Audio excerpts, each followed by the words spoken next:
नमस्कार, आप देख रहे हैं राष्ट्र की बात में हूं मानक गुप्ता। शाम के 5 बज रहे हैं और देश में एक बार फिर से मिनी इलेक्शन का माहौल बनने वाला है।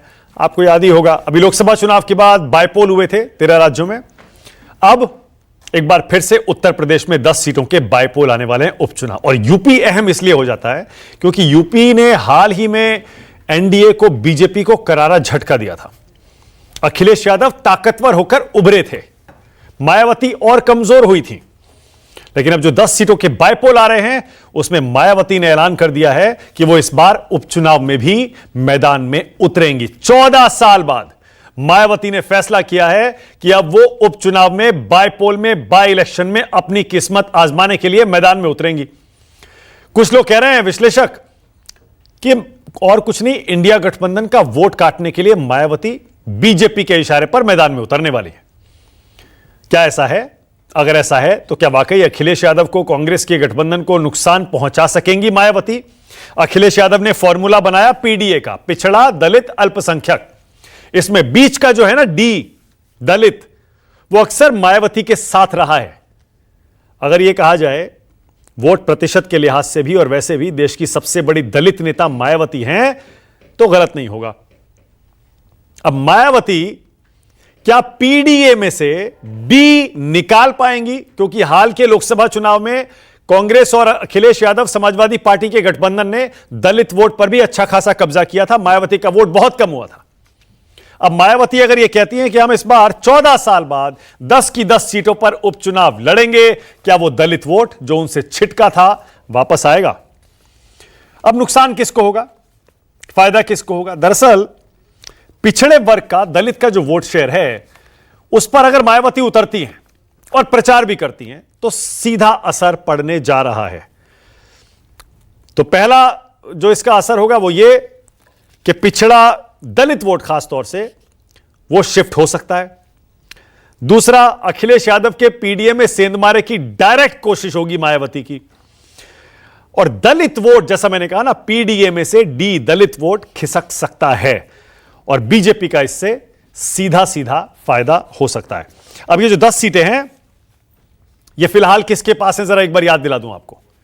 2022 के विधानसभा चुनाव में इन 10 में से 3 सीटें बीजेपी की थीं, 5 सीटें समाजवादी पार्टी की थीं और 2 सीटें अदर्स की थीं। इसीलिए मैं कह रहा हूं कि समाजवादी पार्टी के, अखिलेश यादव के पीडीए में अगर मायावती सेंध लगा पाती हैं तो ये 5 सीटों का कुछ नुकसान क्या सपा को हो सकता है? क्या कौन कौन सी सीटें हैं, जरा जल्दी से ये भी देख लीजिए जिन 10 सीटों पर उपचुनाव होने वाला है।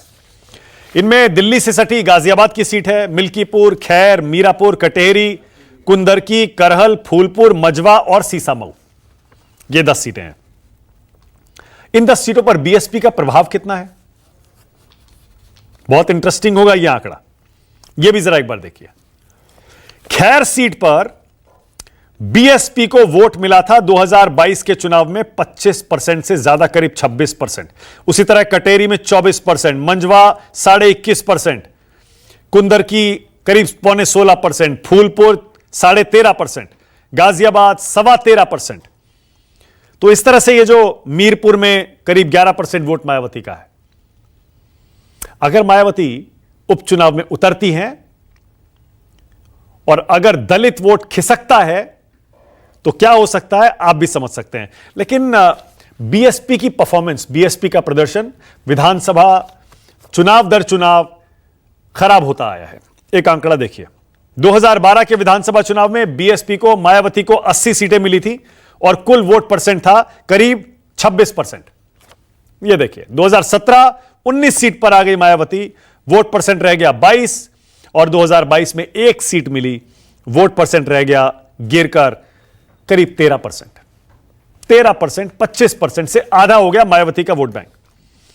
उसी तरह समाजवादी पार्टी और बीजेपी की जो डायरेक्ट टक्कर है, उनका वोट परसेंट कैसे बढ़ा या घटा, यह भी जरा देखिए। 2017 में समाजवादी पार्टी को मिली थी 47 सीटें, वोट परसेंट था करीब 22%। बीजेपी की थी 325, 40% लगभग वोट था। लेकिन जब 2022 का चुनाव आया, समाजवादी पार्टी चली गई 111 सीट पर 32% वोट के साथ और बीजेपी आ गई 255 पर। हालांकि वोट परसेंट उसका पहले से भी बढ़ा। अब जातीय समीकरण, उत्तर प्रदेश में, क्योंकि आजकल कास्ट पॉलिटिक्स अपने चरम पर है, दरअसल ओबीसी का वोट यूपी में 41 से 45% के बीच है, सबसे बड़ा वोट यही है। एससी एसटी का जो वोट है वो करीब 21-22% है, सवर्ण भी 18-20% है और अल्पसंख्यक करीब 16 से 18%। ऐसे में आपके मन में भी ये सवाल उठ रहा होगा कि हाल में जो लोकसभा चुनाव हुए उसमें ये जातियां किस तरफ गई थी। एक अंदाजा आपको देते हैं। 2024 के लोकसभा चुनाव में अगर जातियों के कास्ट के हिसाब से देखेंगे, ये देखिए, एनडीए सवर्ण वोट ले गया सारा, ज्यादातर 80% के आसपास। उसके बाद यादव वोट देखिए, इंडिया गठबंधन ले गया 82% के आसपास। फिर इसके बाद आइए कुर्मी कोयरी, 61% वोट ले गया एनडीए। और नीचे अन्य ओबीसी आइए, यहां मुकाबला लगभग बराबरी सा छूटा, 59% एनडीए, 34% इंडिया गठबंधन। जाटा वोट बट गया पूरी तरह से, 25% इंडिया गठबंधन, 24% एनडीए, बीएसपी 44%, जो कि उसका स्ट्रॉन्ग कोर वोट है बीएसपी का, 44% जाटव। और गैर जाटव इंडिया गठबंधन ले गया 56% के आसपास, एनडीए को मिला 29% और बीएसपी के पास रह गया सिर्फ 15%। राष्ट्र की बात में अब आज का सवाल आपकी स्क्रीन पर। आज का पहला सवाल, क्या चुनाव में अखिलेश का पीडीए भेद पाएंगी बहन जी? और दूसरा, 14 साल बाद आखिर उपचुनाव के मैदान में मायावती उतरी क्यों है, क्या वजह है?